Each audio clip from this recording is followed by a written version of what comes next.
as a solo musician now, it can be hard to get that jam aspect, and improvise with yourself. But I try and bring that kind of Allow myself to introduce myself. yeah. A lot of my songs are reminders for myself, like, focus on what's important. Remember, this stuff's not important. Like, this is what life is actually about.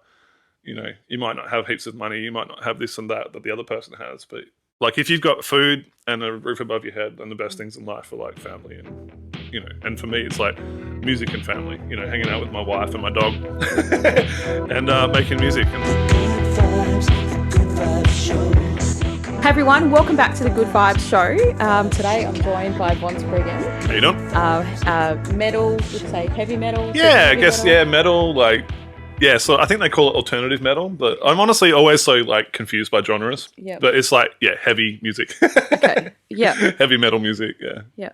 And so what's been happening is I've been working with Von for a few, what would we say, maybe a couple of months now, really. Yeah, I think about 2 months. Yeah. Not too long, but like long enough that I think we've got something pretty cool going. Yeah. So we've worked on a song together.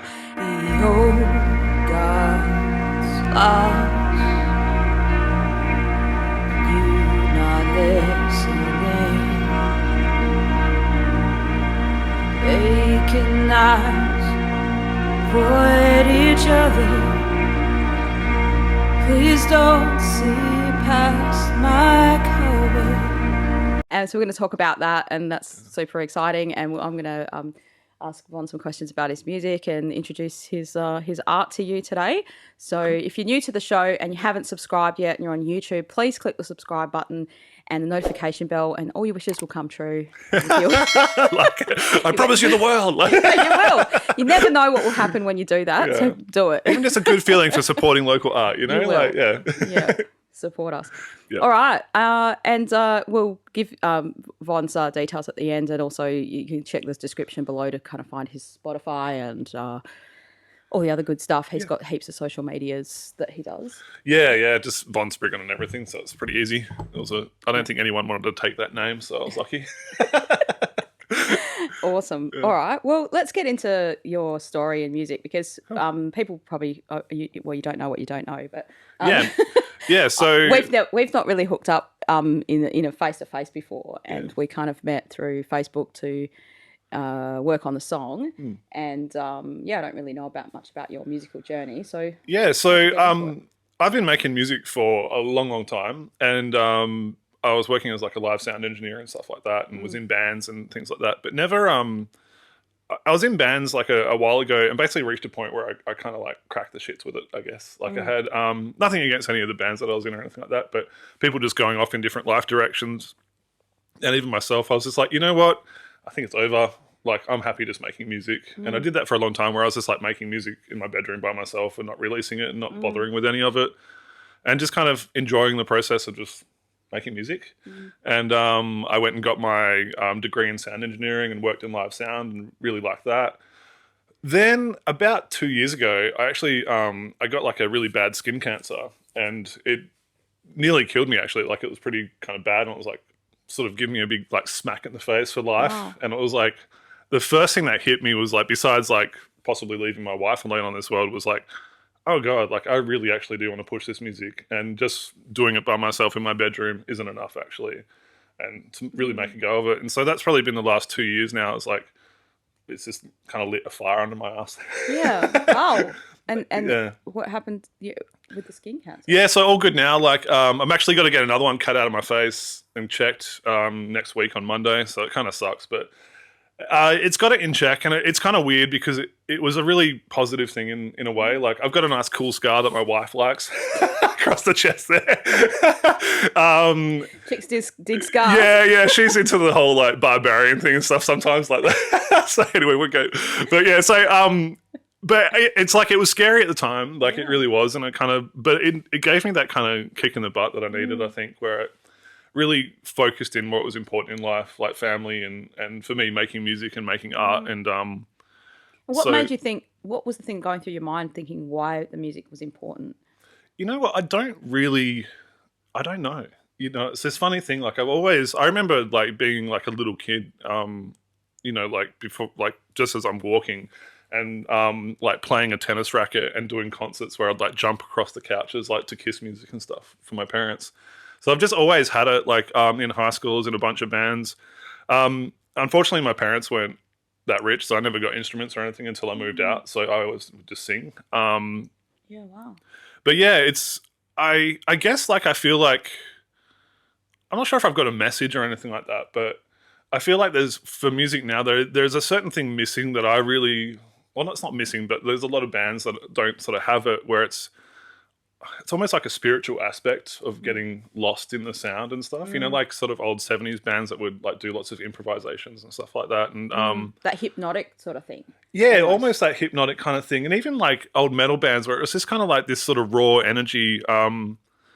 So I feel like it's, a little bit missing. And it's not like I'm trying to bring that back, but it's just what I really enjoy. Like the way I learned to play guitar and stuff like that is kind of weird. Like I used to, like I've never learnt songs or learnt how to play. Like it was just I started playing didgeridoo and hand percussion and stuff like that, just like with my hippie friends in Wagga Wagga. So we would play didgeridoo and stuff. I never thought I could play instruments at all. Like it was something I'd listen to music like religiously. Like I always had my headphones on and stuff like that, and had like an encyclopedic knowledge for music, but never thought I could do it.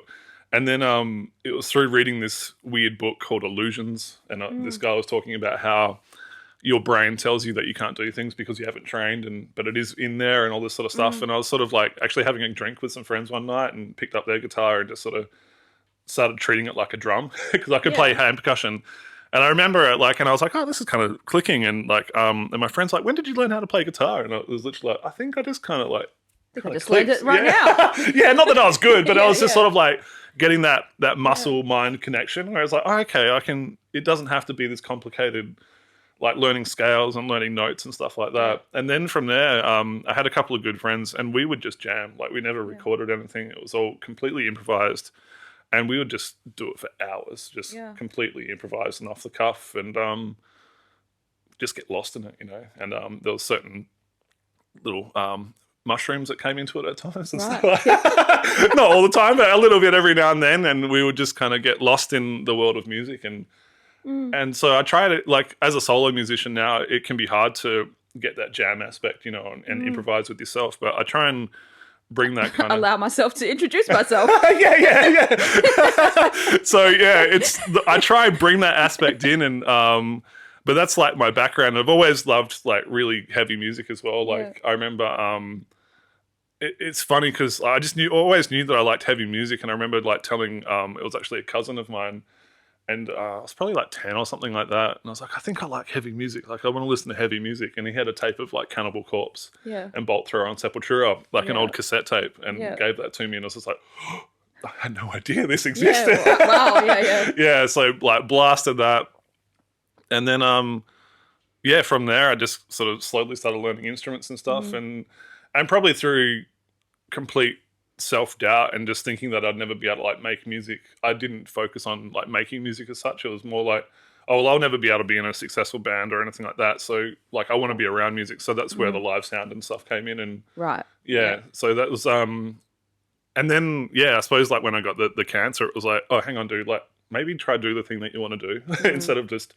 cutting yourself off from it. And I think a lot of people probably do that. You know, you sort of, when you come from like a little crappy town in like Western Australia, like I lived in Bustleton and Broome and stuff like that. We moved like all the time. So it was you never felt that was an opportunity that could even be thought of. You know what I mean? So, I think it's, for me as well, it made a big difference. Like where we are at now in terms of social media, internet, versus probably when you were in that town when you were younger and there wasn't that around.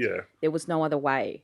You had to like be found by a label or something, or I don't know, it was very elusive of how it was going to happen. And it just didn't even seem possible. There wasn't a way for you to do it independently at all. Like you could only get as far as playing in your own town and getting people to come to see you. And then what happened, how do you, like it was so financially dependent. There was no internet to put your shows on or find a community of fans. Or even recording, you know, like if you wanted to record a song, you're looking at like just astronomical amounts, just like an hour in a studio. You're just like, oh God, I don't. You know.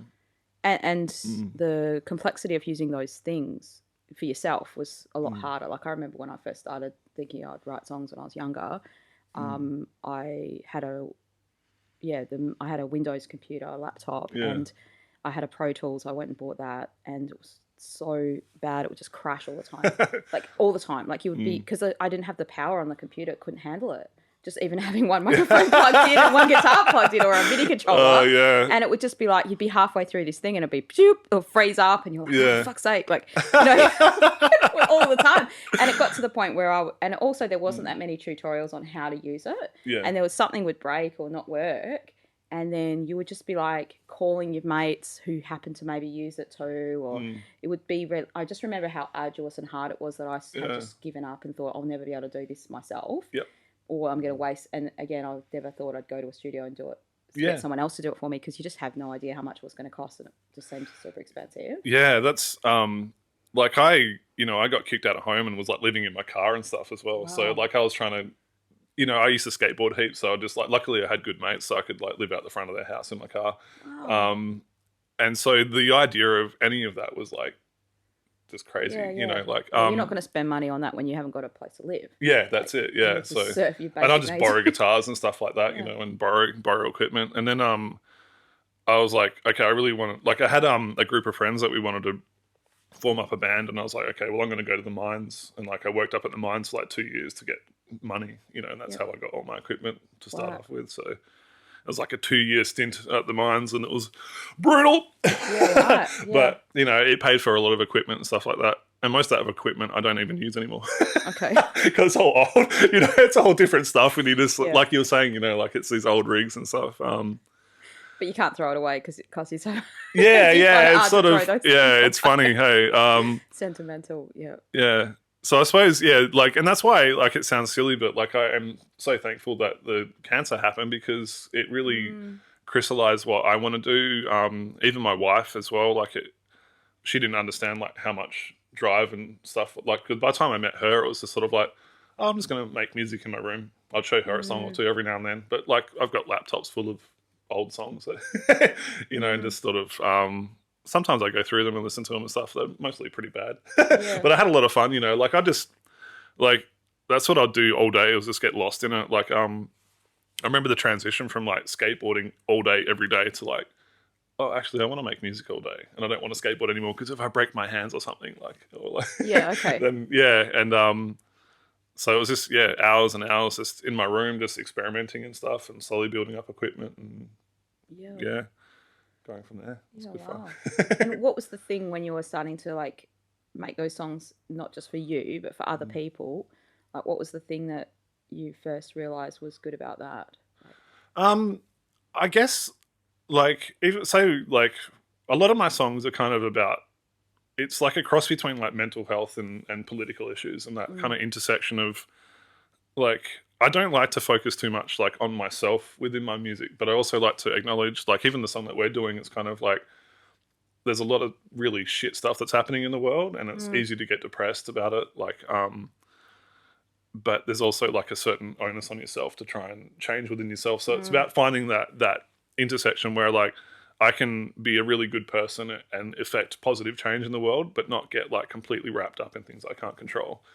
So, I found like it's kind of a weird thing, because I'm so used to just doing it myself, and it's like just completely for me. It's very selfish almost, you know, to the point where it's funny, because I actually did stop it because it felt selfish. Like, and I changed my job because of that. Like, that's why I got out of live sound, is because I was like, all I'm doing is this music, and it's all for me. And it's like, it felt very selfish. So now I'm a disability support worker and just help people all day. So that's where I can kind of sort of going all over the place here. But like, people like my wife and stuff, they sort of, she'll come to me and talk about the songs and how it's helped her with her and sort of like personal issues. And you get a few messages and stuff like that where it's like it's helping them through like mental health, or just sort of like, I would get like friends sometimes like call me up and, you know, in a bad way. And it's like, man, I've just realized this about the world, and, you know, this kind of sucks, and being able to kind of help them through it and give them a voice. And I guess, in a way, just trying to bring like it sounds kind of stupid because I don't think I'm good at this yet, but bring something like almost like beautiful to music where you can kind of get lost in it and sort of like, you know what, like there's other things in the world that's not just environmental destruction and, you know, corporations doing corporate things and all that kind of stuff. Yeah. There's another part of this world that's like really beautiful that you can sort of get lost in as well. And that's actually what's important. So being able to sort of remind people and remind myself even, you know, like, because, yeah, sometimes I need that reminder as well where it's like, you just get lost in this world of, you know, trying to survive. Yeah, it is. Yeah. It's so needed Yeah. as well. And it's interesting to hear you say like you felt there was something missing, because I feel like sometimes that's why you do the art, because you feel like, well, I've got something like it's slightly different to what everyone else is doing, and that's unique flavour, and the world kind of needs that. Yeah. Like, and that's going to connect with certain people that the other stuff wouldn't connect with. Yeah. And yeah, I feel like almost, especially if it's got a message there, the song kind of almost helps people validate what they were already feeling. Like, they were like, oh, that other people feel like that too, or that expresses something that I can't express myself. I mean, sometimes I write my songs like that thinking, I wouldn't actually know how to say this, but the song can say. That energy and that feeling and stuff. And and it can also in a way that like lets people interpret their own way of interpreting it too. Yeah, definitely. Kind of really cool. Yeah, yeah, that's the coolest thing. Like, you know, the lyrics and stuff mean something to me, but if someone else came up to me and go, well, actually, it means this to me, I'd be like, that's awesome. You know, that's even better. You know, like if you can get something that's more personal for you that works, you know, because for me, like music's been like a lifesaver. You know, I couldn't imagine like getting through high school and stuff without music, and even just my own life is like, you know, when you, living out of your car and stuff like that, and you're not sure where, you know, like, I was looking at a kind of a future of just struggle, you know, like every day was like living paycheck to paycheck if I was lucky to do that, you know, like not eating for days on end and stuff like that. How did you get out of living in the car? To the next step? So I was lucky that, like, one thing I've always had is, and from my family, is like a strong work ethic, I guess. So, like when I was living in my car, like I had a job at a glass factory. It paid like shit and it was a horrible job, but I still had a job.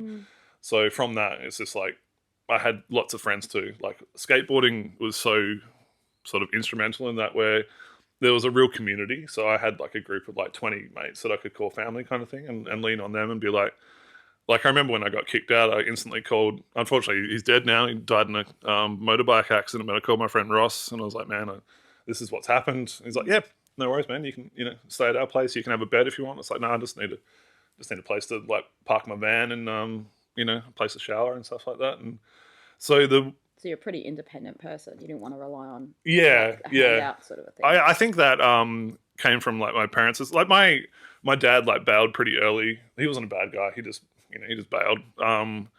And my family was pretty rough. Like they weren't abusive or anything. There was time. They were just tough people. You know, like I got brought up with, you know, you just work and that's what you do. Brought up on farms and stuff like that. So like whenever I got praise as a kid, it was like when I can remember like one time actually with my granddad, like probably the only time that he sort of like seemed proud of me was like I'd ripped apart my hands, like chopping all this wood. Yeah, right. And we just kept going like all day. Yeah. And then he saw my hands at the end of the day and it's like all bleeding and stuff. And he was just like, well done, you know? So it was kind of like, okay, that's a level. Yeah. So it's always been like, that's been there of just like having to match with the men, you know, and there's no like, like I don't think.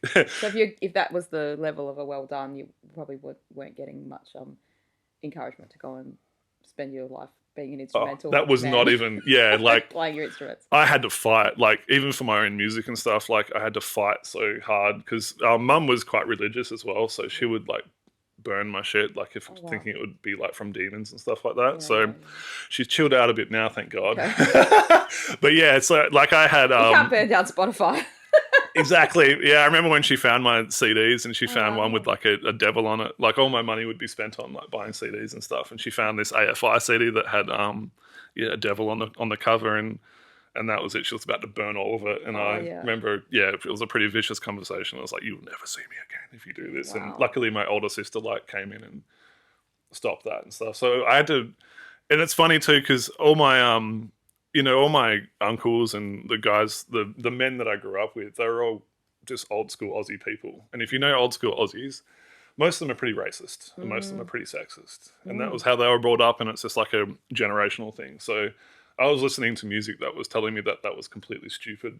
Like listening to bands like NoFX and 30 Foot 4, where it's like, yeah, you can be black, white, and gay or whatever. And you're like, that's what I believe. Like, we can all be cool sort of thing. So having to fight for those kind of ideals was, you just get used to it, like being an outsider, I guess. Like, so I remember when I was about 25, my mum came to me and she was like, I'm really sorry that we kind of pushed you into all this sort of stuff. Like she'd pulled me out of school and tried to make me get an apprenticeship and stuff like that. And I wanted to be a psychologist. Oh, okay. But she's like, nope, not doing that. You're going to be a mechanic, like, like your uncles and all that kind of stuff.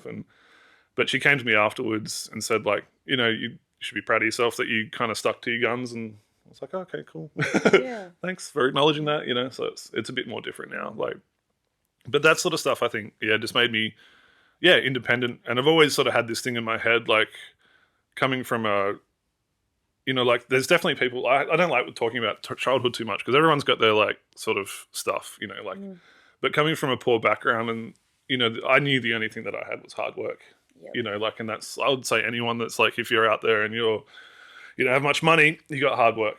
Like, and I think, if you come from equity, if you're a poorer person, like what hard work is, and you can survive a lot of shit that other people might not be able to survive. So, like I always thought to myself, like I'll outwork anyone. So that's how you got out of your car. Yeah, you worked your way. You stayed in that glass factory. Yeah, just stayed in that glass factory and went from job to job and just grinded it out basically until I met my wife probably like 13 years ago, and then she kind of she helped a lot, not in terms of like finances and stuff, but just sort of getting me on track and getting us on track and stuff like that. And, so, excuse me. So now it's like, we're not rich or anything, but we're comfortable, so it's nice to be able to kind of explore that and not want to go back. And I bet that comes into your music, like all those stories and all those experiences. Yeah, definitely. Those feelings. Yeah, all that, I guess like, just like I guess the underlying theme as well is just sort of like taking onus of your own crap a bit as well, and a lot of my songs are reminders for myself, like focus on what's important. Remember, this stuff's not important. Like this is what life is actually about. You might not have heaps of money, you might not have this and that the other person has, but like there's a lot of like the best things in life. Like if you've got food and a roof above your head, then the best things in life are like family and and for me it's like music and family, hanging out with my wife and my dog and making music. And that's kind of, that's where it's at. Yeah. Yeah. I mean, it's, I think there's a lot of stuff to be said for, we don't really promote, I mean, we do promote a bit like happiness, and that's important, but there's also this overarching thing of like, oh, you've got to be financially successful to be successful. Yeah. That's what's it like, especially when you think about music. That's something that I've probably thought about a lot lately because of deciding, I'm going to do this. Well, what is success? Like, is like if financial's the only benchmark of that, which is such a Western concept. Yeah. And on one hand, you can't live without financial support. Yep. But there's so much more that is that. Yeah, there's so that's I don't want to hijack the conversation. No, I totally agree. It's such a complex thing. It's hard to be financially successful in independent music. It's not impossible, but it's hard. Yeah. And at the same time, you can achieve a lot of other success because of all these things we said. Like you can easily make your own stuff. All the, you can set up your own home studio for I don't know how much less of the cost, but would you say like 20% of the cost from 10 years ago, 20 years ago? It's I'd say even less. Like you could pick up a laptop for $1,500 now and a whole bunch of free plugins and away you go. Like it's that's awesome. Like it's so. I remember when that clicked in that I could do that. We I was in a band and the drummer left, and so me and this other guy were like, well, what are we going to do? And I was like, oh, well, we can get this and make drum beats. Like, oh, cool. Hire a plugin. You've been replaced. That's it. Yeah. Because we, that drummer, I was still good friends with those guys. Like I was his best man and stuff. And, I would never hold a grudge against someone that, it's like, he wants to have kids and stuff. What am I going to make him like, no, follow my dream, it's like, yeah, go man. And like, we wanted to keep that spot for him if he came back. So it's like, cool. We'll just use drum machines and synths and all that kind of stuff to replace you until if you want to come back, it's here. If you don't, like, it's not, it's all good. So and when he comes back, you're like, you're not drumming in time as good as this, as good as the plug-in one. It was so funny because that did happen, but we would both be just like, because I don't get it. Like, it started off in time, and I was like, I don't either, man. Like, it sounded great to me, and then it'd be funny if they build like AI things in with more humanity, where it's like you can choose the drummer, and he's a bit. I want to say retarded because that's a musical term. Like, when you say retard, like slow down. Like, he's a bit. You know what? It could go one step further. Out of time, like a certain out of, like, you can choose the amount of groove. time. The groove. Like, you listen to like an old Stevie Wonder comes to mind for that. There's always a groove. It's quite behind the beat. Yeah, and it's like it's almost like it's like a lackey band, like back. It has this.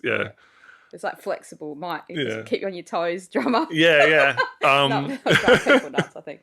But so it was. I kind of lost where I was now, but it was interesting, like how that changed and just all these little changes, and that's what forced me to learn. It was like, and I guess I came to a point as well where I was like, you know what, I love being in a band and I love making music with people. Like, it's some of the best music I've ever made was stuff that never got recorded, and it was just me and these other Sam and Brent just jamming, and it felt magical. Like, it's like really corny, but it's like, when you're just locked in with each other and all these changes and this music is flowing and you're not even talking, and all of a sudden it'd be like an hour-long jam of just complete solid music, and then you just like stop altogether and it's like, wow, that was crazy. Like, so do you miss playing with other people?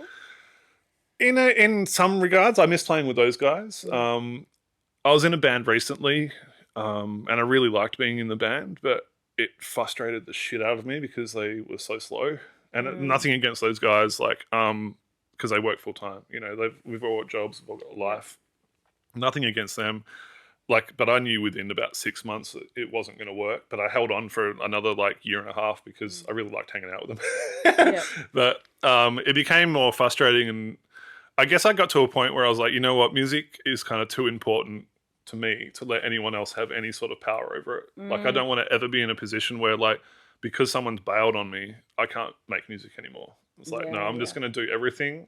And if people want to come in and, like, that's awesome. And, like, I'll do other side projects and stuff like that where it's, like, collaborative. But I'm always going to have this, then that's mine, and no one can touch that kind of thing. And no one can have power over that or take it away or anything like that. You know? So it's you're not hamstrung by anything at any time. That way, are you? Yeah. Just, like, you can just, get on with it. Almost to the point where I feel like I make too much. Like, I just every day off I spend doing music of something. Like, it's pretty much an everyday thing.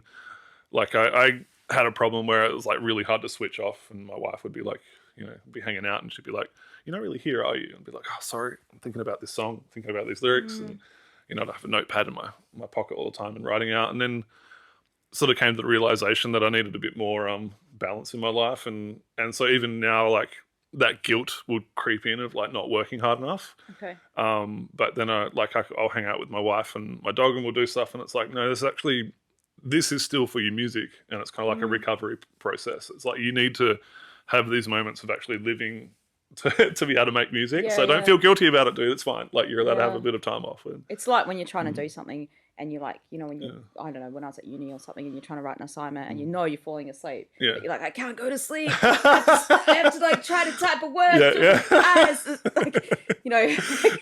And you wake up in the morning and you're like at the computer and like there's all this dribble that's been written there. It doesn't make sense. And you thought you were writing the assignment. You were just writing some weird thing that doesn't make sense at all. So I've done that with music. Just falling asleep at the desk with a guitar in hand. I think so I want to touch back on that point of like the finance and music and success and stuff, and because that's something I think about a lot. I don't want to make millions of dollars from music, but I would really like to be able to make music all day. Like, I wish I could wake up and just have that as my main focus, and have that have an impact where I didn't feel like it was a selfish endeavor either. That would be cool. Like. And to do that, you got to think about the business side of it and stuff, and you've got to push it. Like, I'm obviously on social media trying to push it every single day. At the same time, I don't measure the success of it by that, or I try not to. I tell myself that, but I always get a bit down if my numbers are down and stuff like that. And it's like, stop thinking about this. Did you make a good song? Like, are you happy with the song? But yeah. So I always try and separate that part of my brain, I guess. It's like there's this part of the creative process where it's like I'm successful in writing that song and it made me feel really good and it was a really cool thing and people seem to enjoy it, so that's even a better bonus. But then there's the business side of it too, and I try not to let it intersect as hard as that is. I'm kind of convinced now with all the marketing and stuff that I've done in the last couple of years is that it's money. Yeah. Like it's like as long as you know the product, like you've got to test the product first, right? Because let's say the songs are the product, the thing. Yeah. But it's just literally the thing that's holding you back from more people hearing it, finding it, is money to market it, to show it to people. Because all of these social media platforms are now mostly based around spending money on ads in some way, unless you've already got an established platform.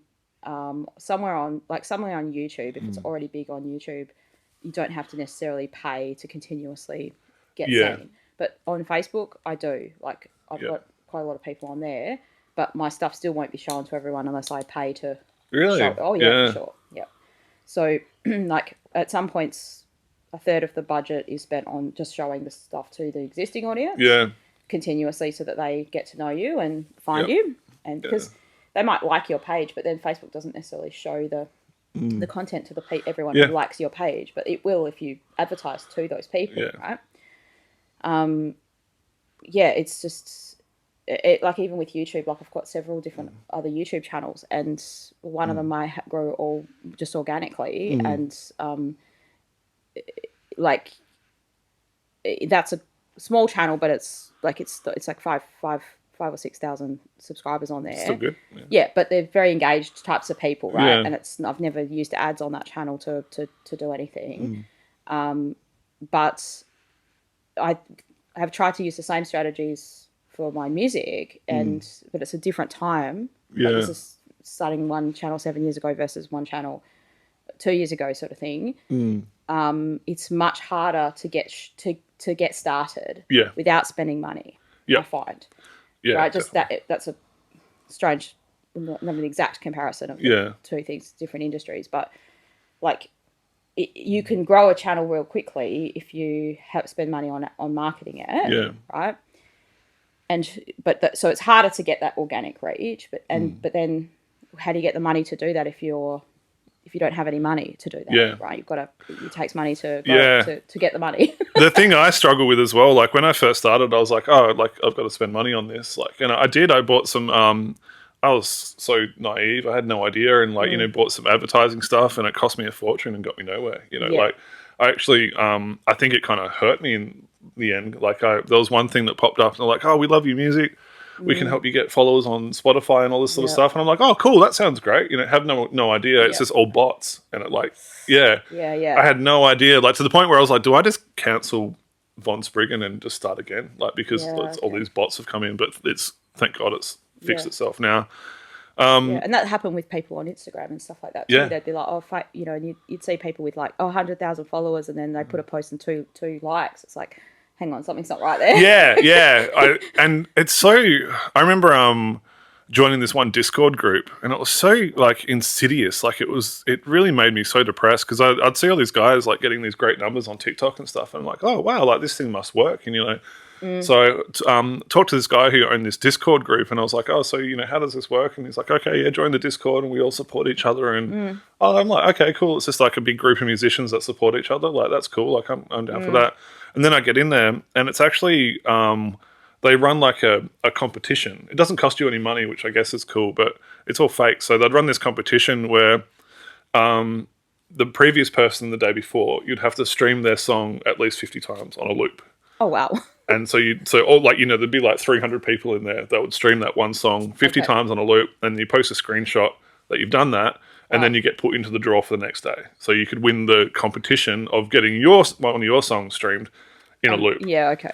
no one's actually listening to the song. Yeah. No one's actually engaging. There's no real fans there. It's just a whole bunch of people that just want to get their music out. So I was just like, God. So all these musicians and people that I kind of looked up to that were getting all these amazing numbers, and I'm like, wow, like, good. That's awesome, dude. Like, that's so cool that you're getting like, you're finally getting out there and getting this reach and stuff. And, you know, they'd post, my TikTok, like, thank you everyone for like, you know, 1 million streams or whatever. And it was like all fake, you know, and it's just like, that sucks. It's like, I'd rather have 10 people, real people listen than like 100,000 fake listeners.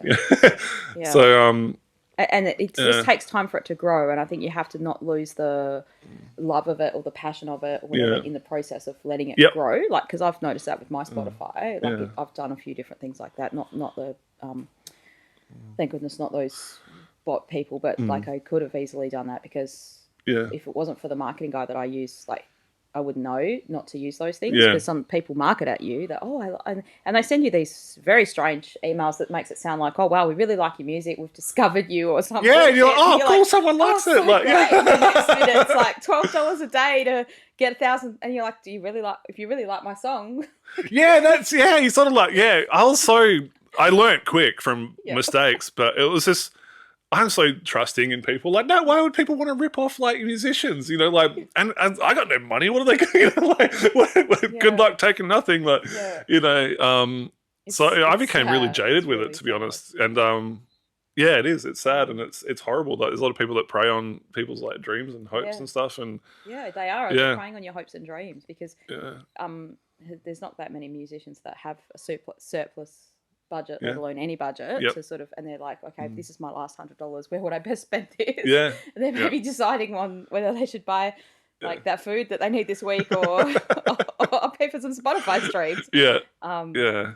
So it's good if you can build it up somehow. But when I say I'm convinced it's money, it's like, I'm not saying if you spend money, stuff will happen. You have to have a strategy and have some kind of.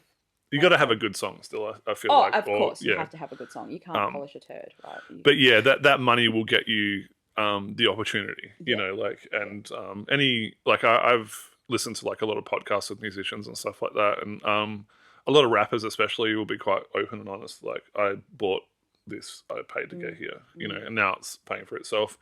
But for someone like me who, you know, I've got a decent job that pays okay, you know, and I can't afford heaps of stuff, but I sort of, I don't know where to put the money now. Like, I'm so scared of doing it. It's like, what if that's bots, or what if it's this or that, you know? I even tried like YouTube, like Google ads and stuff, and I thought, that would be like good, and got completely ripped off, and it got spammed. Like, I looked at the thing, and it was like 6,000 plays. Like, you can monitor what's happening, and it's supposed to like cut off at a certain budget.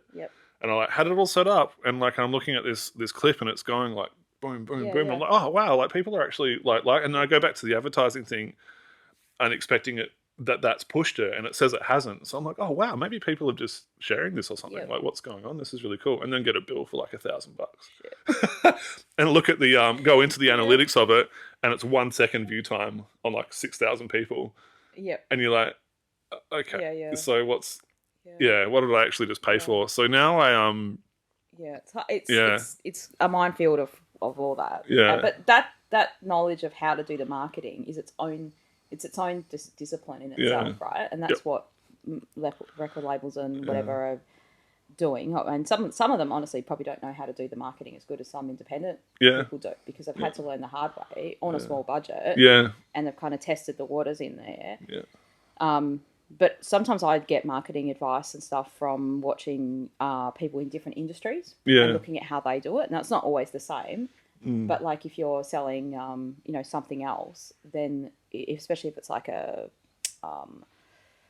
fashion thing or something, like there can be lots of similarities in the way in which people consume that stuff. But you just have, it's like about getting people, you've got to show it to enough people somehow, right? And hopefully organic social media reach can get to people. But there's so much that, like, you couldn't do this before social media either. So it gives you the opportunity to reach all those people, and then they can organically share it, and that grows it as well. Like, it's not like that doesn't grow it. So that's where I'm at now. Like, I don't spend any money on marketing or anything like that. But I do. Like, I've got my Von Spriggan channels, and I try to have content like, excuse me, I was I nearly made it a year, I think, of like content every single day, like guitar clips and all that kind of stuff. So I'd spend every Monday like a good 12, 18 hours of just filming content. And my neck would be just like screaming and going crazy and stuff. And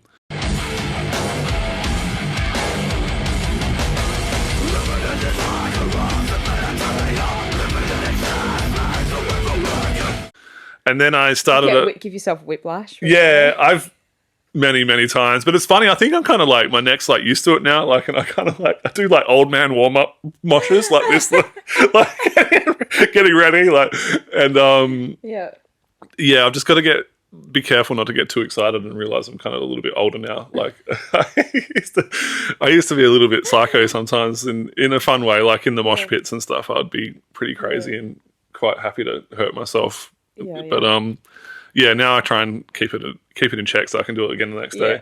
And then starting up other channels as well. So I really like sort of sci-fi stuff and sci-fi movies and gaming and all that kind of stuff. And a lot of people tell me my music kind of feels cinematic to them and stuff like that. So I started up almost a year ago now, I think, this other channel on TikTok. I call it Epic Music, Epic Fights. And it's basically taking film clips and all that kind of stuff and game clips and stuff and putting my music to it. And I think that's been the biggest thing for me. And I've started up. So now I'm in the process of creating a whole bunch of other channels. And my goal is to have about 20 channels that I'll run of like skateboarding with my music, BMX with my music, game clips, all these different sci-fi movies, fight scenes, all this kind of stuff. Warhammer stuff, like if anyone knows what Warhammer is. And so doing that, and I've got 2 channels so far. One of them I just started the other day, and that's not doing anything yet. But my other one, Epic Music, Epic Fights, does pretty well.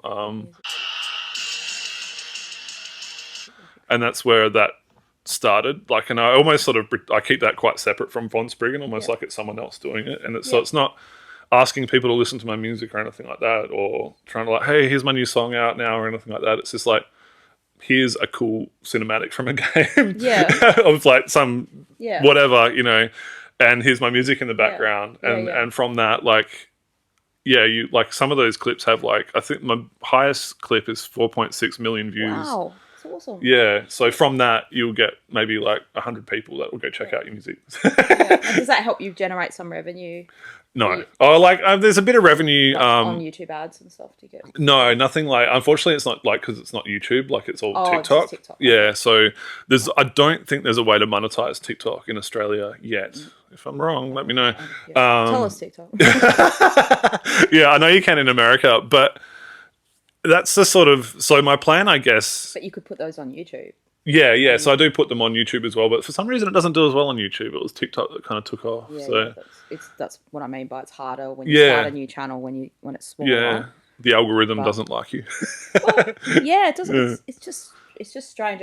TikTok were giving a lot of incentives in that way to get their platform out there. So they were dishing out views. They were showing and so there was a lot of incentive. And wow, like look how quickly this grows, and why wouldn't you want to be on it?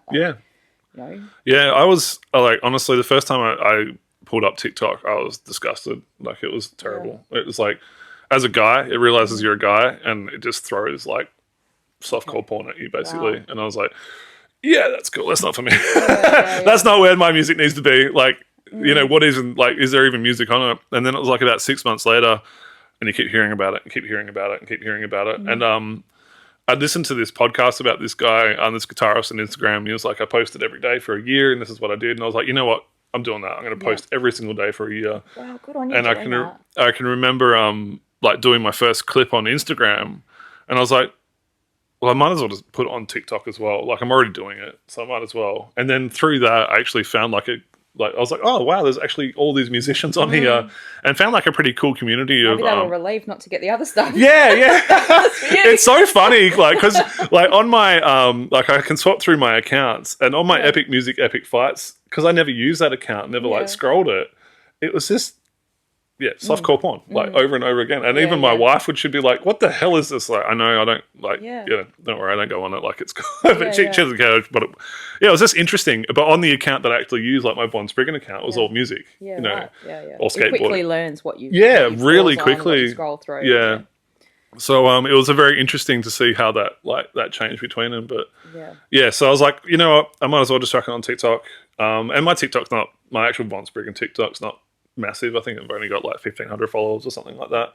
But through that, I've met some cool musicians and stuff like that, and met some cool people, done some a couple of collabs with people on their songs and stuff like that. So it was like, pretty quickly I was like, oh, okay, this isn't that bad. It's not just all bad stuff. There's actually like a huge community of musicians and people looking. Yeah. So It's it was got nice. all those networking benefits of meeting people and Yeah.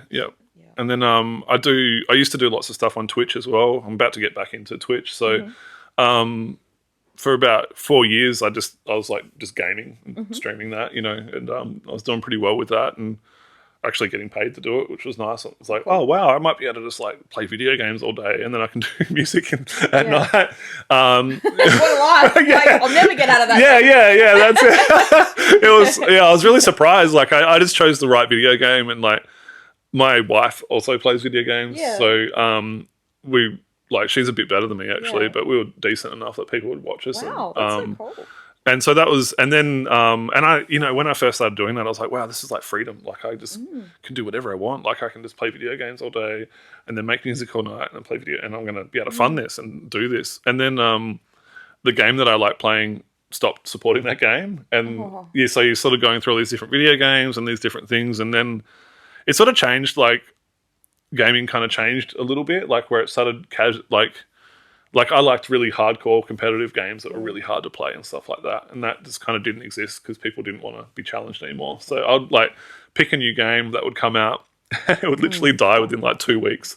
And then just shut the servers off. Oh, right. And you'd be like, people finding it too hard to And like, so it was really frustrating, like this sort of, and then I realized I was like, okay, like it's not really freedom. Like I'm really at the mercy of these game developers. So, and that sort of coincided with getting the cancer as well, and like wanting to change into music. And so I just started, I flopped, like, switched my channel over to music, and which is pretty cool. Like, and just doing like live shows on Twitch and stuff like that.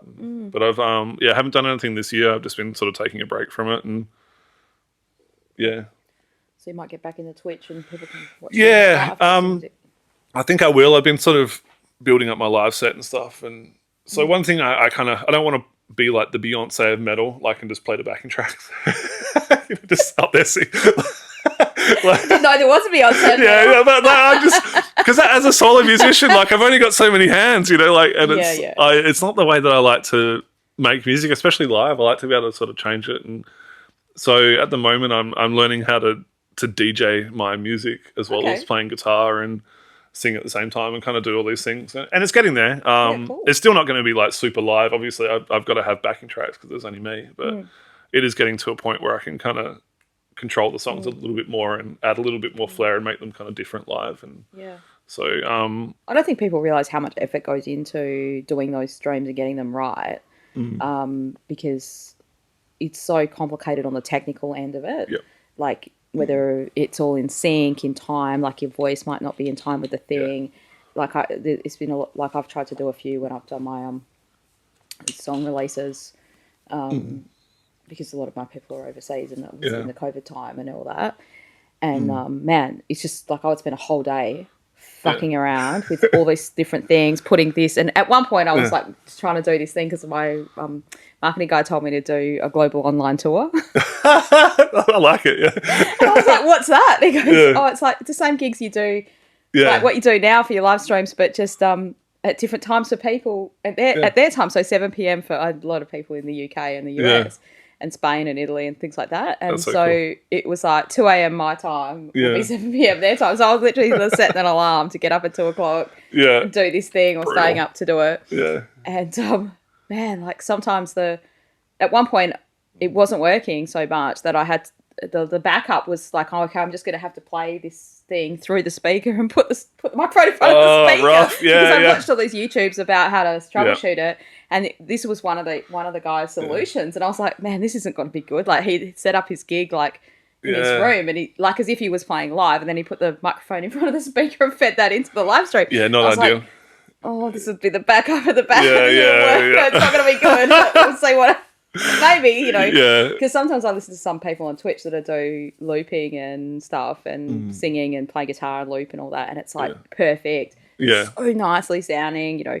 And then I was watching one guy the other day, and he's like, "Oh, I've got this box and this thing, and it's going in, it's going here, and it's going here, and it's going here." I'm like, "Yeah, I can imagine that." It's, like, you need a degree in electronics to master all the.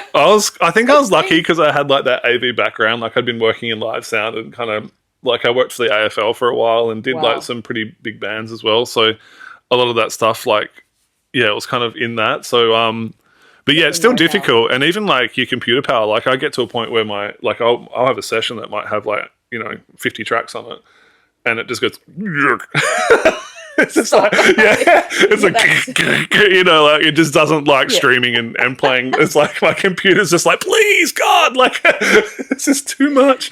Yeah. Hanging on by a thread and.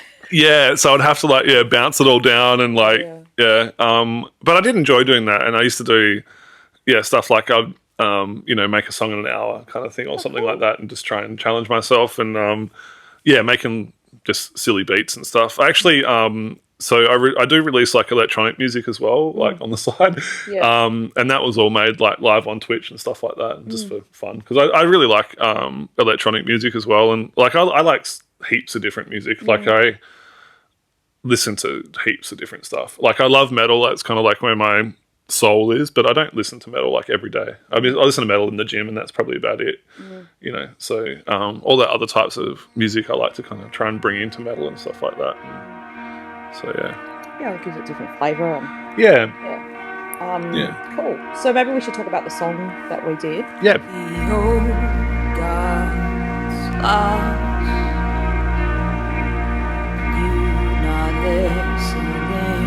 Talking about like the metal and bringing other things in, like, so I really love bands like Radiohead and Massive Attack, and like those two bands are probably like, if I had to choose bands to listen to on a desert island, you get one band, it would probably be Massive Attack. Like I really love it, and to me it sounds like metal as well. Like I'm like, there's a certain feeling and energy within metal, like good metal, where it's that hypnotic groove and thick bass and stuff like that, and just raw emotion. And Massive Attack like really get that, and so do Radiohead. So I really feel like there's an intersection between those genres that's kind of missing. And if we're honest, metal's kind of silly. Silly? It is. It's like, any metalhead like will agree. There's a lot of stuff that's really silly in metal. Like, I mean, I'm up there going, screaming at people, like, and then you get even more ridiculous with bands like Cannibal Corpse, where like, are we allowed to swear and stuff on this? We've already sworn.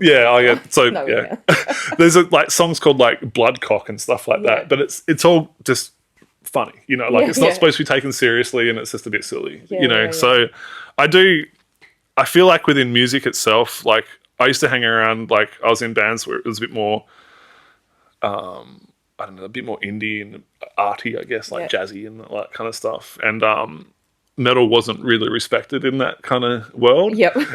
I don't think maybe those people don't respect any other music. Than it's funny. Like I realise, bit to Whopper. It's sort of like quite judgmental sometimes. So, and I'm like, no, this is exactly the same as metal. It's just different. Like, like it's got that same, like that big wall of sound. That's the same as metal. But that chord G, it's the same. That's it. Yeah. So I feel like, you're always chasing this sound in your head. And I've always had this sound in my head of, like I was sort of explaining to you, it's like a storm. It's like from a distance, it's really beautiful. But when you're in it, it's like, and it's like really aggressive and hardcore, but it's also beautiful. So trying to like blend those two worlds in together, like, and that's probably, I feel like we've done it pretty well in this song. Like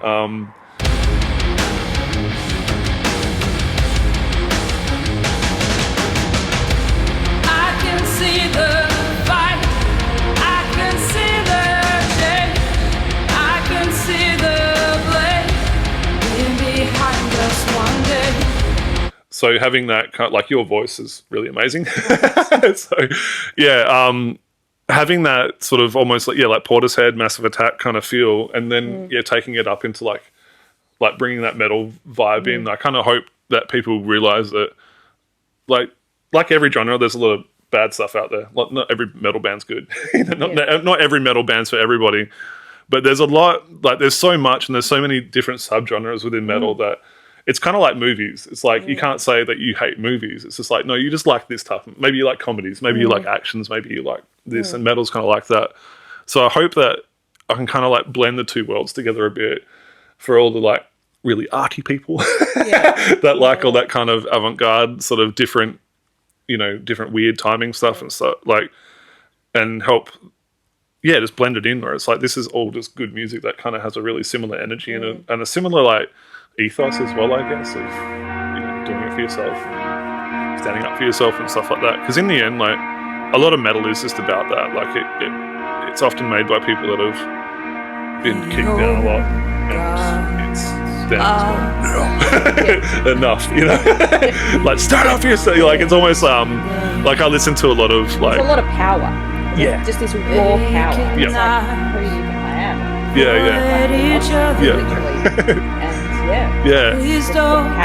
The power of human being. Yeah, definitely. That's like that vocal instrument. Like, I've never heard that. That's the raw power of human being. Yeah, that's it. Like the Get any more power than being used. Like, apart from like opera, let's say Pavarotti or something. Yeah. Really high opera singer that's like, you know, like really kind of auditorium. Like that resonation. Yeah, definitely. And it's like, so with opera, like, you know, I think opera like expresses like sort of sadness and sorrow, like, almost like a longing, like so well. And metal a lot about is expressing anger, you know, but trying to put that into a more positive way. So it's just like two sides of the same coin, almost. You know, it's about power and emotion, and opera might sort of focus on, like, or for me anyway. I guess everyone's different and interpret differently, but I always feel like there's a certain sorrow, like a longing, sort of. It does that so well, like where you could really scream, like, I'm really sad. You know, just like it wouldn't translate quite the same. So it does feel like almost primal sometimes with metal. Like I feel like metal probably first started getting played when we first learned drums in ancient times around a fire, and it would have been like, you know, it's like that kind of drumming. It's like feel it kind of rising up, and I feel like that's carried through until. Well, I hope anyway. It's like carried through till now, where it's that sort of. We don't have that in with the Western culture that I live in. I don't see things like chants and tribal dances and those things are very spartan. Get the huckers, man. That's a primal urge that you have to do that. Frustration. Yeah. That's the way. Yep.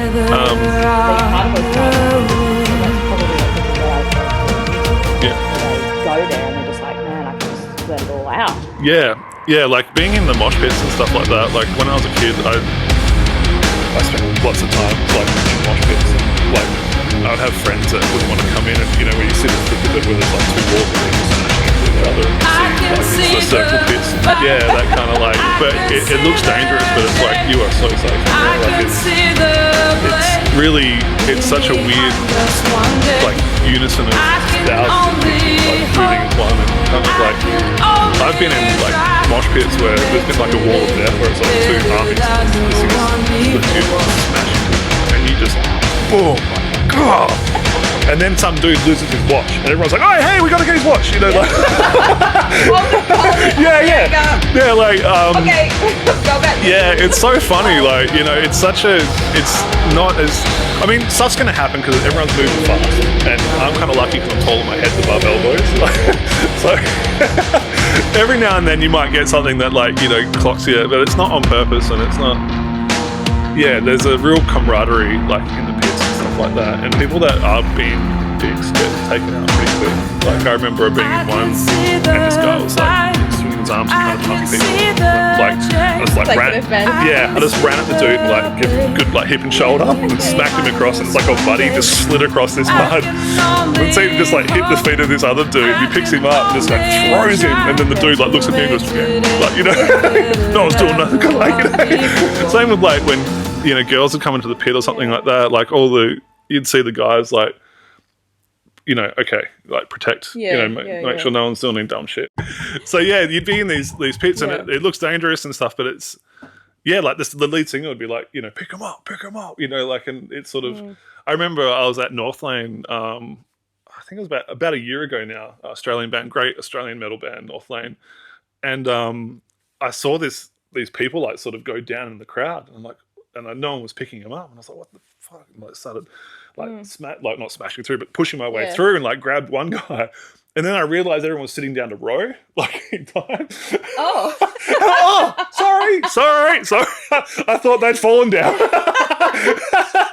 So there's that, real camaraderie there, and like of just sort of, and that's what like metal is, and like you're saying how like the tribal kind of, it does feel like that, and within the metal community as well, bands that there's like a sort of movement of bands like the Who, spelled HU. Wardruna, Heilung, which is kind of like folk metal. It's like Viking chants and stuff like that. Okay. So the Who are like Mongolian throat singing and stuff like that with like metal. It's so good. It's really, really cool. And Wardruna are like a Viking band basically, where the main guy actually looks through like old archaeological records and stuff and finds ancient instruments that are gone and lost, and he makes them and then learns how to play them and like makes this music. And that is so Wardruna. So W like just war, and then DRUNA. Okay. Amazing. It's so beautiful. Like it's and Heilung are again another, like it's these chants and stuff, and it's like and it's all this. It's really cool, and that stuff is like so accepted in the metal community. Not all of it, obviously, but like that kind of stuff. I think it just resonates with people in the same. So you'll find a lot of these bands will be like playing like metal festivals and stuff like that, and everyone goes crazy. Yeah. So there is that, that real primal kind of tribal sort of, it's a strange thing. Yeah. And I think that's where the intersection comes in with bands like Massive Attack as well. There's like a certain hypnotic rhythm and where you get really lost in it, and it takes you to another place. And I've always found that like good metal will do that for me. Yeah. So. And I think it's also something to do with the length of the song in general. Like a lot of metal, I don't listen to a lot of metal, but like a lot of songs that I've noticed, they're longer. Yeah. Right, in general. Yep. And I was listening to a guy talk about that on a podcast, I can't remember who it was, but talking about like length of song and how sort of 3 minutes isn't really enough to get into the trance of it. Yeah. Like 5 to 10 minutes is. Yeah. And it's similar to like the whole going back to the marketing thing of like one of the ways that major companies market their songs is just play them over and over until you've heard them a million times. You suddenly like that shit. Earworm, because I've heard you so many times. Thank you for making my life better. But it's part of it is just that repetition of hearing something over and over, and but you are actually getting this cathartic state, and it's a part of the healing. Because I'm really interested in also like those binaural beats and like certain frequencies, healing frequencies and stuff like that. And how that affects, like, like it's just like there's some things where you just like there's certain frequencies you can listen to that can stop pain, and it's like, how does it stop pain? Yeah, you're just listening to it. It's just kind of like It's interesting you say that. I've been looking at that recently because, like I like kind of like all this ancient sort of wisdom, and I like looking at ancient cities and all that kind of stuff, and it's like, I wonder how that was built. That kind of like those mysteries of our past and stuff like that.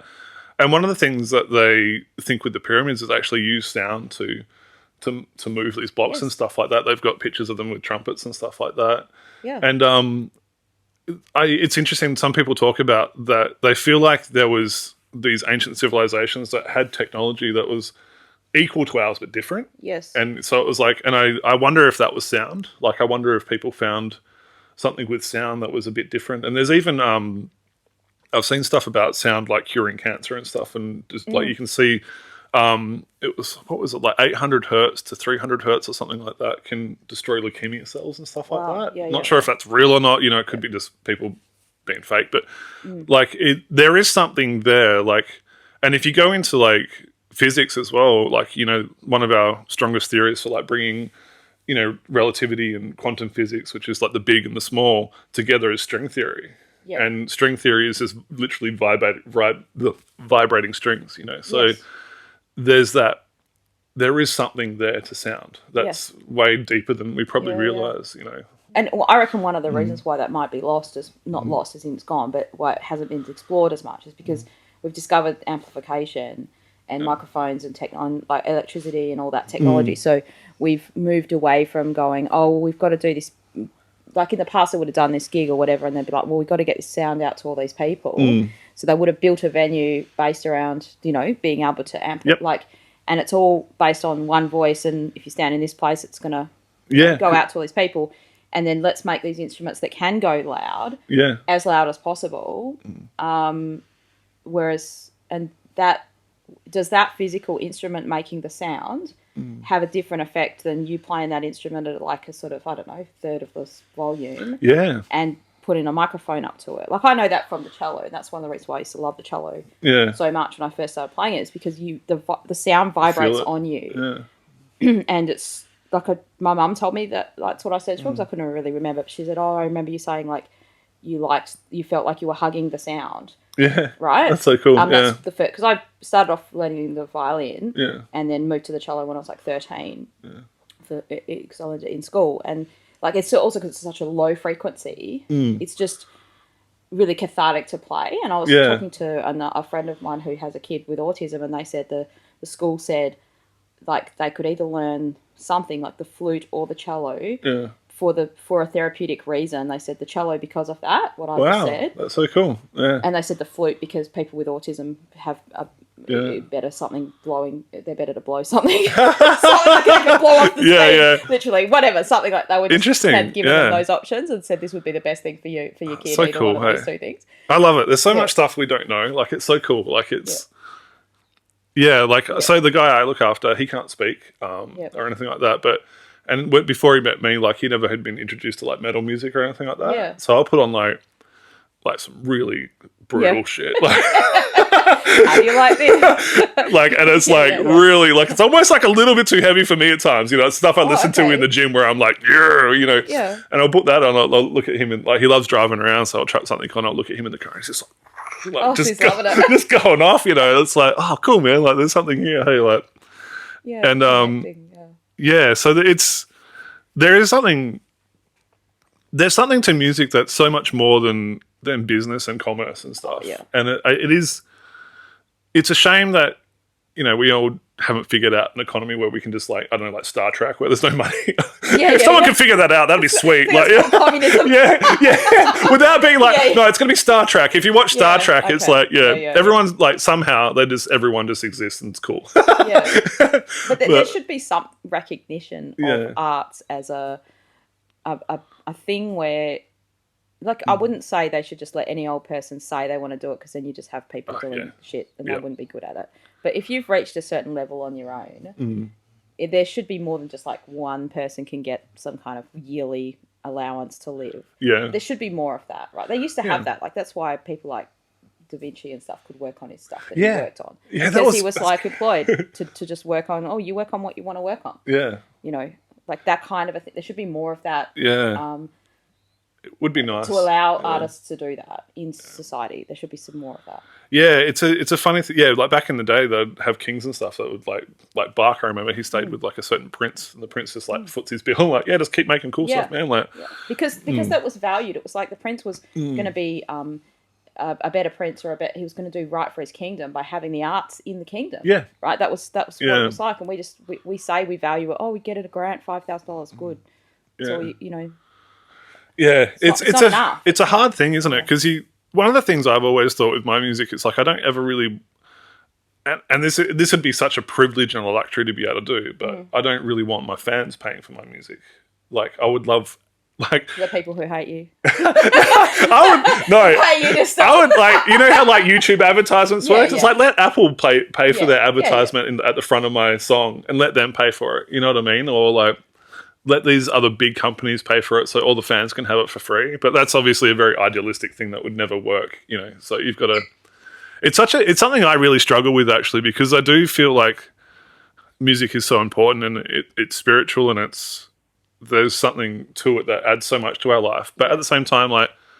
Is what you're saying, you'd like to be able to get paid to do the music, but it shouldn't cost your fans like the world should still hear your music for free. Yeah. It should be freely available without cost. But at the same time, you should be paid, or you could. Well, I'd just like to. I don't need much to have a live, to be able to live. Yeah. Like to be able to keep doing it. Yep. Yeah. Yes. It's like if people like it, it would be nice to be able to keep doing it all the time. It's the same concept as doing a PhD. Yeah. Right. So you know what a PhD is, Yep. right? Like you're basically getting. You give a proposal and you say, this is my new idea and this new idea is going to benefit the world. And if you get, you can either, your university will pay for you to do that, like that you don't have to pay to do fees to do a PhD. But quite often people will then get a livable stipend or whatever. And it's just whatever the basic wage is. So it might be 24 grand or 28 grand a year. It's not a lot of money, but it basically pays for a roof over your head and you don't have to think about what you're gonna it would pay for your food and your clothes and your living, so that then you can work on the project and you can do that.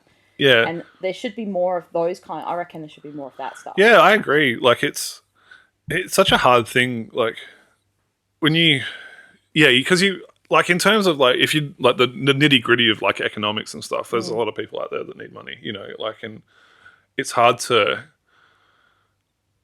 Yeah, it's a hard thing to put value on music because if like so many people like especially metal's a pretty niche thing, I totally get why like I get some hate online and it's like I get it, like it's not for everybody. Fuel for my song. Yeah. Next to my next lyric. Yeah, that's it. Yeah, but I never begrudge anyone. Like I like it hurts. Like and part of me always like, man, I wish my music was somehow like the Beatles and it just transcended like like everyone just like connected with it. But it's metal. Space and time. Yeah.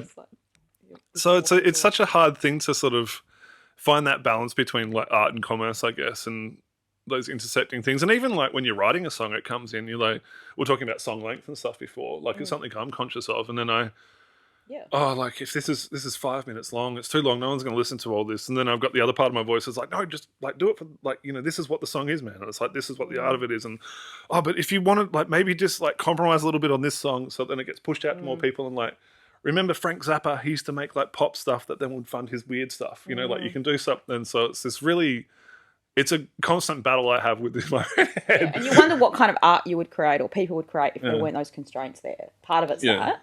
Like if someone just gave you 100 grand and said that would be an awesome, decent living to let's say that might fund you even for 2 years, right? Yeah. Maybe in Perth you might need 100 grand for 1 year. More expensive. Yeah. Nowadays. Car around, right? Yeah, let's say you whatever, you had your basic living costs, your mortgage was paid for that year or whatever. And go away and do whatever you want to do. Do what comes to you, right? Would you create something amazing? Should you not have those constraints on you, right? Yeah. Versus all that art come because you had all those constraints, because you had to work so hard, because you lived in your car, because you had to struggle, because you like would you like, because I think about that a lot. Cause sometimes I think, man, I haven't gone through, like going through the hardships makes you come up with the best songs. Yeah. But I don't want to just endure another hardship. I have literally been there before going to write lyrics and I'm like, I'm not sad anymore. I haven't been depressed in a while. Like life's pretty good. So sad. Yeah. And so, okay, where do I draw this? So like with those times, like it sounds stupid, but I'll purposely like, there's certain documentaries I know if I watch, it'll spark a fire. I'll get real angry and really like, I'll watch something like The Cove and I'll be like, there it is. Like something like I'll watch documentaries with a notepad, just sit in this feeling, like where I used to kind of run from that feeling a bit. I got a little bit crazy for a while. Like I used to work for Greenpeace and World Society for Animal Protection and stuff like that. And I was trying to get out onto the Sea Shepherd boats and actually had some friends that like jumped on the whaling ships and stuff like that and got arrested and all that. And I remember like I saw them on the news and I felt so depressed and I was like, here I am in my cushy job. I was working at EB Games at the time and like watching my friend like jump over onto a Japanese whaling boat and I'm just like, what am I doing? Like, why am I, but it got too much. I remember like my mum was living with me at the time. She'd come to stay in a caravan. She was like traveling around and stuff. And I'd get home and I'd just be like psycho. You know, I'd been talking about like political stuff all day and like the whales are getting killed and this is like, and I had this fire. Consuming, like, you know, it was like, I'd see someone litter and almost just want to like crush them. Like, how could you do this? Like, you know, and it's just like, hang on, dude, like you're really fighting the wrong people here. Like it's, I think that genes is kind of, it's in my brother as well, of like misplaced anger. And so I'm glad I kind of realized, because I was pushing people away and it was like, it's not fair of me to put on all this like, you know, the corporate greed and how just twisted our world is, and then I'd like see someone litter and all of that goes onto that one person that just dropped a cigarette butt or something. Yeah, and yeah. like, You've dude, just gotten that's the wrath that should have been given to the Japanese whalers. Yeah. Like all of the stuff like that. Like, they killed a whale. I saw it. Like, God, they killed that dolphin. You know, like, you know, like almost want to be violent. You know, and I was just like, well, dude, like, just chill out. You know, like you're fighting the wrong fight, and you're just like, and that's like, you know, how we're talking about with our song. You know, about finding those parts that you can change and the parts that you can, and like not just bashing your head against the wall for no reason. Of just like, you know, I'd be so angry sometimes with, I'd finish watching it. I remember The Cove especially, that was like really brutal. And watching that documentary and just being like punching the crap out of my couch and just like, all right, I got to do something, you know, like, and that's when I joined Greenpeace and all that kind of stuff. And it was like, but I had to stop because I just couldn't, I guess I couldn't handle it, you know, like I was getting too angry. It was just like anger all the time, and it wasn't helping anyone. Like I raised like a lot of money for Greenpeace, and I became like a team leader for WA, so I got kind of high up in the organisation and stuff. And then that was even worse because I realised some of the horrible things about charities, and you know, like not to bag out Greenpeace because they're just trying to pay the bills and they've got to keep the lights on and they've got to keep, you know, making people aware and funding their ships and stuff like that. But it was like really disillusioning. It was like, it was such a...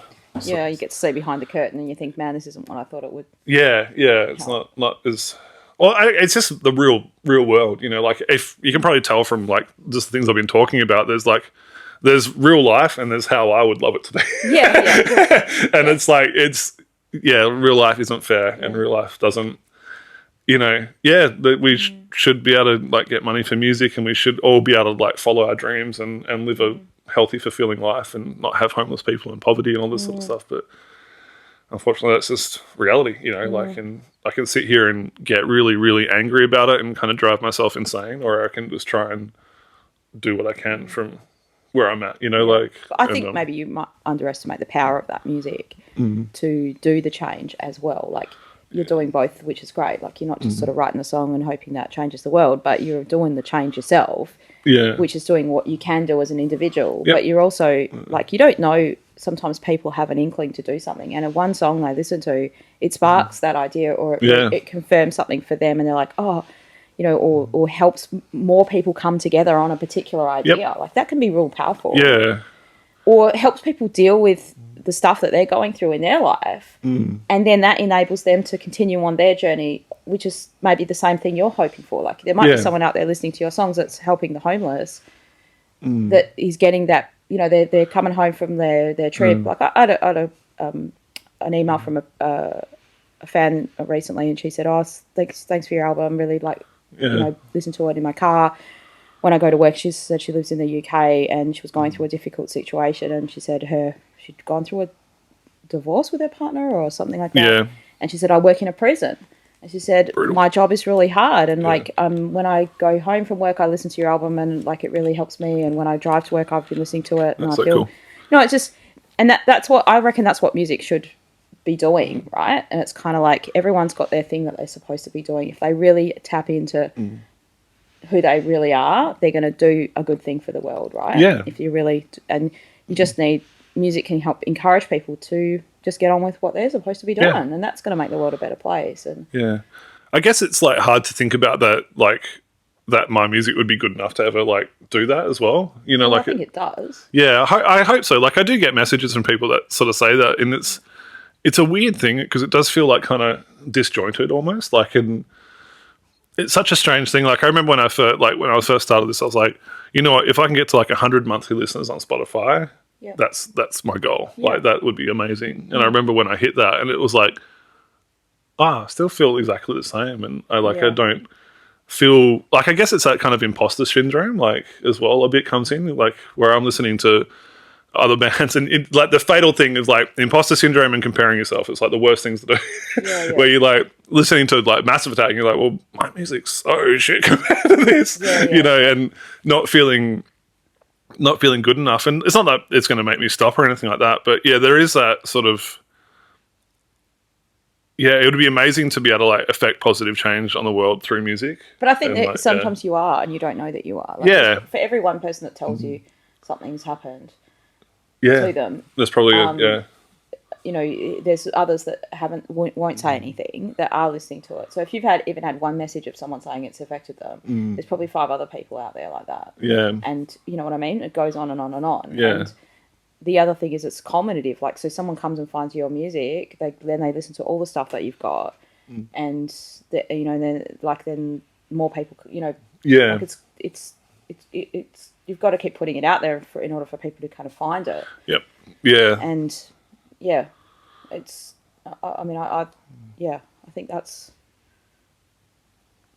that blows me away the most. Like getting those comments and those kind of messages that people send you. Like, I think that's very powerful. Yeah. Most people don't speak up. I know that they don't. Yeah, I've never there's definitely bands like, because music has always been like a way of self-therapy for me. You know, like throughout like all of my life is like just living in headphones. You know, and so many times where you just like working shitty jobs and just there's so much crap.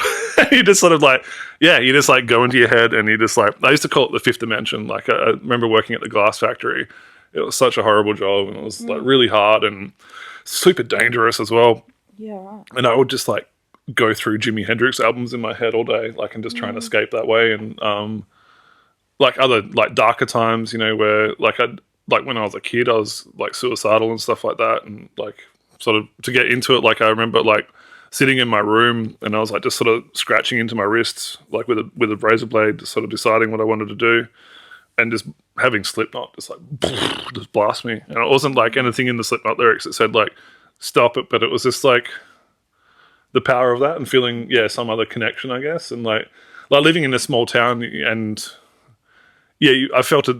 It's like these aren't my people, and like my family wasn't like my people. You know, they were kind of different. So like having that connection through that music was really important, and like it's a community. Like you said, it created you felt like you're part of something. Yeah, and I was like, no, I'm going to keep going. You know, like and like for a long time, I just had that as a backup plan. It's like I can always do that later. Right, okay. Like, you know, and thank God I didn't, because you know, like I met my wife and all that. You know, and things are much better now, but. It was so important, and you know, finishing shifts and like just blasting myself with music to like almost like wash myself of like that, like retail especially. Like God, I'd feel so shit sometimes finishing those jobs. And it's like all I did was just make money for some horrible corporation that doesn't give a fuck about these people, doesn't give a fuck about me. What am I doing? Like, what is the point of any of this? And then I'd like. Yeah, but if you didn't have those thoughts, you might not have even gotten to your music, because you've all gone and helped with Greenpeace or any of that. Yeah. You've got that drive to, hey, there is something better out there for me. This isn't all that there is. Some people do they'll just stay in that store their whole life. Yeah. And they don't ever get out of it.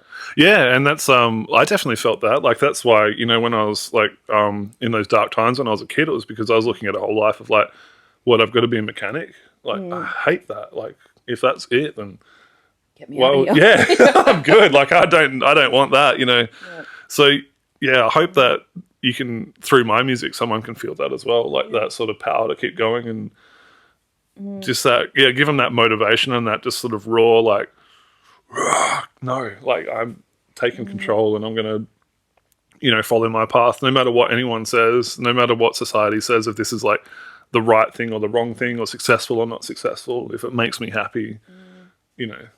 And it's giving something positive to the world, and that's good, you know. So, awesome. But this has been very inspirational. I think it's so. Thank you so much for sharing. No worries. Thank you for having me. But it's very personal, and I think if people are struggling, because we've mentioned a few mental health issues, if you're struggling with mental health issues, like go and look up Von Spriggan's music. It might help. Not just that.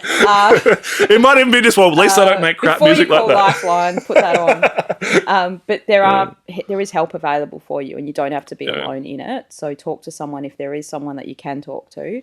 But if there isn't someone you can talk to, I'll put the number for Lifeline at the bottom of this. If you're in Australia, that's a free number that you can call anytime. Mm-hmm. And you can also, most countries have a mental health support that you can call, but please don't just go through that stuff alone. Like, talk to someone, and just letting people know how you feel can sometimes be the start of,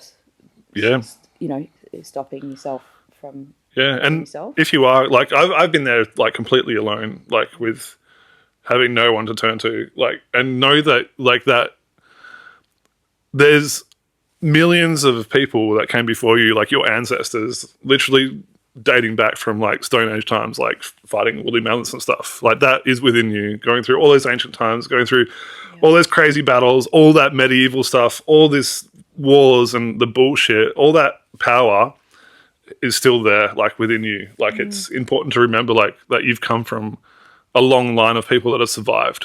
Like your family has survived this long, and even if you are alone, there's like, especially this stuff on the internet, like for me, like I work out and I listen to like guys like David Goggins and Jocko Willcock, and just, you'll find your community and your people out there eventually. But if not, like it's within you as well, like to fight your own demons. Like something I always tell myself, if I can think myself sick, I can think myself healthy, Oh, that's pretty powerful. So like if you can think yourself into like really dark depression, there is a light there that you can push through as well. Like that's within, like we exist in opposites. So if you can be that depressed, you can also be that happy, and just I guess sometimes it can be like a grind, like you can get up every day and you just feel that anxiety and you feel that depression and you're just like, what's the fucking point? But you keep pushing past it and be like, it sounds cheesy, like, like they say, like it's always darkest before the dawn. And it really is. Like sometimes those, when I got that cancer, it scared the shit out of me. It was horrible. Like the thought of leaving my wife alone on this world and stuff, and it was horrible. But from that darkness came like a new direction in my life and a newfound sort of purpose and stuff like that. So yeah, keep pushing. and I don't know, just keep going. Like it's just like put one and sometimes it's just like we in the song we say like, make today better than yesterday. Yeah. And sometimes that's all it can take, is just like, it's these little changes every single day of just putting one step in front of the other, just one more step, just keep going, one more, and just try. I really like that line, actually. Yeah. I can only hope, I can only try to make today better than the one before. Yeah, it's like I can like, it's sort of talking about, I can see one day where this will be behind us, or this feeling will be behind me, and until then it's just like, doing one little thing. Just keep going. Yeah, and those little tiny steps. Like, I think that's the hardest thing sometimes. You feel like it's this massive thing, and it's like, no, just break it down. Just today, I'm just going to try and feel a little bit happier. Yeah. Or do one thing towards my goal. Like maybe it's making art or making music or starting a business, and it's like, today I did one tiny little thing towards that. Yep. And just that little, you start just putting that brick, one little brick, and you start, Yeah, it's great advice, and thank you so much for sharing. And thanks for having me. making the awesome music that you do. No worries. Thank you for singing. So we're gonna I'll intersect some clips in this show somewhere, so you can kind of hear the song a little bit, get a sample of it, and check it out on Spotify. Check out Von Spriggan's music on Spotify. Thanks. Yeah. And your TikTok. Yep. TikToks. Basically, like any social media that you use or whatever you listen to music, just Von Spriggan. And Spriggan spelled Spriggan. But yeah, awesome. It's pretty easy to find. So good. All right. Cool. Thank you so much. And if you're still here after all this time, thank you for sticking with us. Make sure you subscribe to the channel. Leave us a comment. Love to hear what you think of the show. Yeah. And thank you so much for listening. If you're listening on Spotify or Apple, it really helps us if you leave a review on there. You can rate the show, because the podcast is pretty new, so that would help. And really appreciate your support. Thank you so much, and we'll see you again on another episode soon. Bye. See everyone. Have a good day. The good vibes show. So good. The good vibes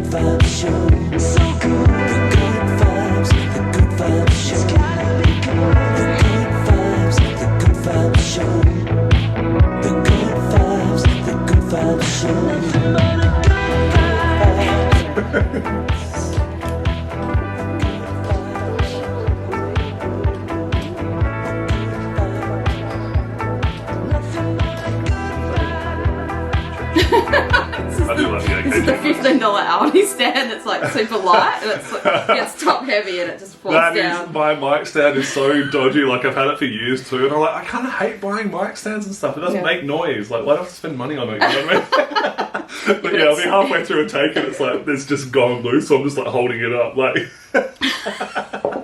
I think that's what you pay for, that it doesn't make noise. Like.